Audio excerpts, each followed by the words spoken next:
Mr. Mohammad Rafiq.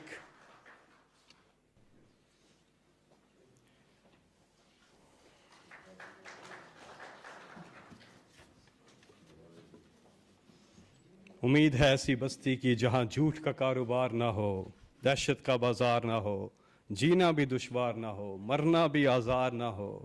یہ بستی کاش تمہاری ہو، یہ بستی کاش ہماری ہو، وہاں خون کی ہولی عام نہ ہو، اس آنگن میں غم کی شام نہ ہو، جہاں منصف سے انصاف ملے، دل سب کے سب سے صاف ملے۔ ایک آس ہے ایسی بستی کی جہاں بھوک سے روٹی سستی ہو۔ ایک بار سب مل کے درود شریف پڑھ لیجئے گا جی۔ اللہم صلی اللہ محمد وعلی آل محمد کما صلیت علی ابراہیم وعلی آل ابراہیم انک حمید مجید۔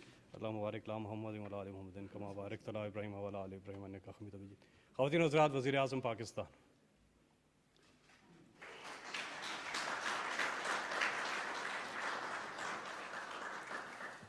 بسم اللہ الرحمن الرحیم۔ ایاک نعبد و ایاک نستعین۔ آج سے 35 سال پہلے میں نے فیصلہ کیا شوکت خانم کینسر ہاسپٹل بنانے کا، اور وہ کیوں فیصلہ کیا کہ اپنے گھر میں کینسر کی تکلیف دیکھی، اور پھر دیکھا کہ کینسر کا کتنا مہنگا علاج ہے، اور پھر یہ دیکھا کہ پاکستان میں کوئی اسپیشلائز کینسر ہاسپٹل بھی نہیں، اور یہ ریئلائز کیا کہ ایک عام آدمی اگر ہاسپٹل ہوتا بھی تو اس کے پاس کبھی اتنا پیسہ نہیں ہونا تھا کینسر کا مہنگا علاج کروانے کے لیے۔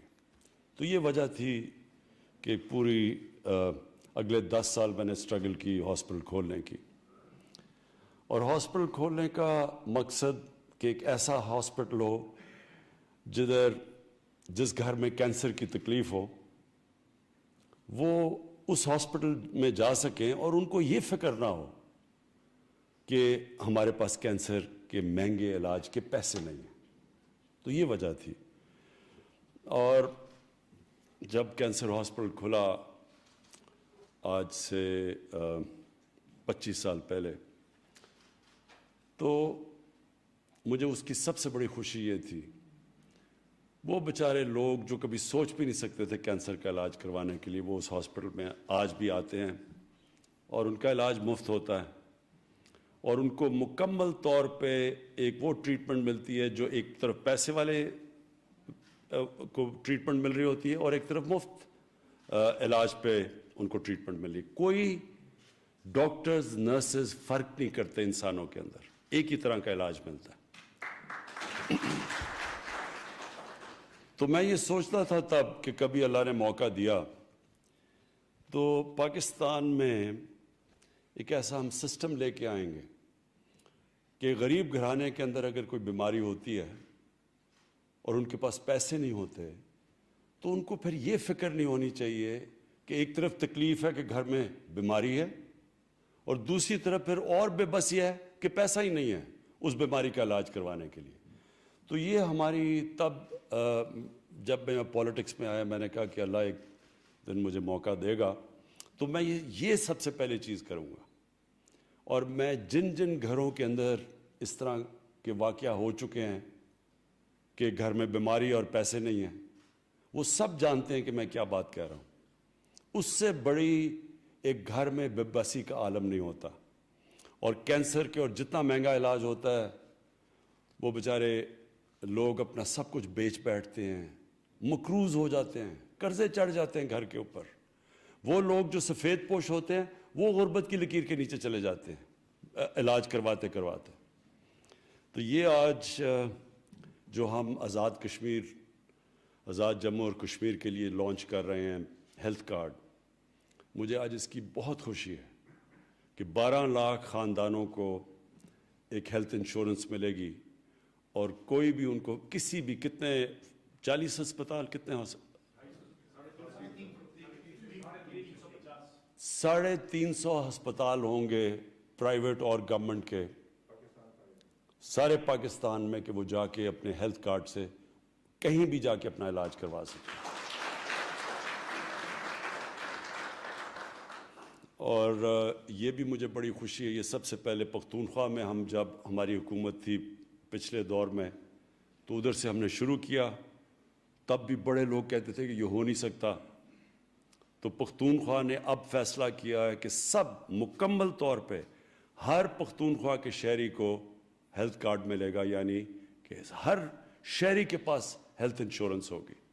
پنجاب میں 60 لاکھ خاندانوں نے کو پنجاب گورنمنٹ اب تک دے چکی ہے ہیلتھ کارڈ, اور ان کی بھی کوشش ہے کہ 2021 کے آخر تک ہر خاندان کے پاس ہیلتھ کارڈ ہوگا. اور میں یہ آزاد کشمیر کا میں اس لیے خوش ہوں کہ دوسری طرف کشمیر میں لوگوں کو پتہ چلے گا جو آج کل بڑی مشکلوں میں ہیں, جن کے اوپر ایک فیشسٹ ایک وہ حکومت جو سب سے زیادہ ظالم حکومت ہے مسلمانوں کے لیے اور کشمیریوں کے لیے, ان کو ایک پیغام جائے گا کہ دیکھیں ہم اپنے لوگوں کو کیسے رکھتے ہیں, کہ کس طرح کی ہم سہولت دے رہے ہیں. اور یہ آپ کو حیرت ہوگی کہ وہ ملک جو بڑے امیر ملک ہیں, ڈیولپڈ نیشنز جن کو کہتے ہیں, وہاں بھی یونیورسل ہیلتھ کوریج نہیں ہے. جو آج ہم پاکستان کرنے جا رہے ہیں وہ ادھر ان ملکوں میں بھی نہیں ہے جن کی پر کیپٹا انکم ہمارے سے بہت زیادہ ہے. تو یہ ایک بڑا ایک جرأت مند فیصلہ تھا ہماری حکومت کا کہ اتنا بڑا قدم اٹھانے کو, کہ ایک طرف قرضے چڑھے ہوئے ہیں ملک کے اوپر اور ابھی ہمارے پاس وہ وسائل نہیں ہیں, لیکن اس کے باوجود ہم نے فیصلہ کیا کہ ہم سب سے پہلے جو بنیادی ضروریات ہیں ہمارے لوگوں کی وہ پوری کریں گے. اور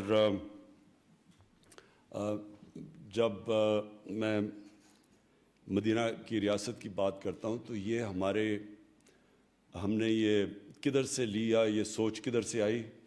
یہ نبی صلی اللہ علیہ وسلم سے سوچ آئی. جب انہوں نے مدینہ کی ریاست گئے تو وہاں بھی بہت برے حالات تھے, ان کے پاس اچھے وسائل, ان کے پاس وسائل نہیں تھے اس وقت, لیکن تب انہوں نے فیصلہ کیا کہ دنیا کی تاریخ کی پہلی فلاحی ریاست قائم کرنے کا. تو میں یہ لوگ کہتے ہیں کہ جی پہلے پیسے آئیں گے پھر فلاحی ریاست بنے گی. انہوں نے ثابت کیا کہ پہلے فلاحی ریاست بنتی ہے اور پھر پیسہ آتا ہے. یعنی کہ اللہ کی برکت آتی ہے جب آپ ایک دکھی انسانیت یا غریب لوگوں کی جب مدد کرتے ہیں, اوپر والا غریب کی دعا سنتا ہے اور پھر وہ خوشحالی لے کے آتا ہے. اور اگر آج آپ نے دیکھنی ہے خوشحالی, یعنی جو میں نے ساری دنیا میں پھرا ہوں, سب سے خوشحال جگہیں اسکینڈینیوین ملک ہیں. جو اسکینڈینیوین ریپبلک, یہ جو 3 ملک ہیں, ڈنمارک, سویڈن اور ناروے, آپ کو حیران ہوں گے دیکھ کے کہ وہاں کس طرح کی یعنی کیسی ایک فلاحی ریاست کام کرتی ہے. مکمل طور پہ ایک عام آدمی کی بنیادی ضروریات ریاست پوری کرتی ہے, اور وہاں اللہ کی برکت ہے. یعنی خوشحال وہ لوگ ہیں. وسائل پاکستان میں اور دنیا میں بہت زیادہ ہے ان سے, لیکن خوشحالی وہاں زیادہ ہے. اور میرا یہ ایمان ہے کہ اللہ جب دیکھتا ہے کہ ایک معاشرے کے اندر انصاف اور انسانیت ہوتی ہے تو اللہ کی برکت اس معاشرے پہ آتی ہے, وہ خوشحال ہوتے ہیں. اور انشاءاللہ ہماری یہی کوشش ہے کہ جب لوگ کہتے ہیں نا جی کہ میں پہلے کہتے جی ایشین ٹائیگر بنا دوں گا تو پتہ نہیں لاہور کو پیرس بنا دوں گا, ہماری کوشش ہے پاکستان کو فلاحی ریاست بنانے کا. اور جب فلاحی ریاست بنے گی ہم ادھر چلے جائیں گے جو ہمارے فاؤنڈنگ فادرز تھے, جو آبجیکٹیو ریزولوشن تھی پاکستان کی. وہ آج سے جب پاکستان بنا تھا آبجیکٹیو ریزولوشن میں لکھا تھا کہ پاکستان نے ایک اسلامی فلاحی ریاست بنی تھی. ہم اس سے دور چلے گئے, اور اب ہماری کوشش ہے کہ واپس جو ہمارا مقصد تھا اس ملک کو بنانے کا, اس مقصد کے اوپر واپس آئیں. اور آج یہ بہت بڑا قدم ہم نے اٹھایا اس طرف. بہت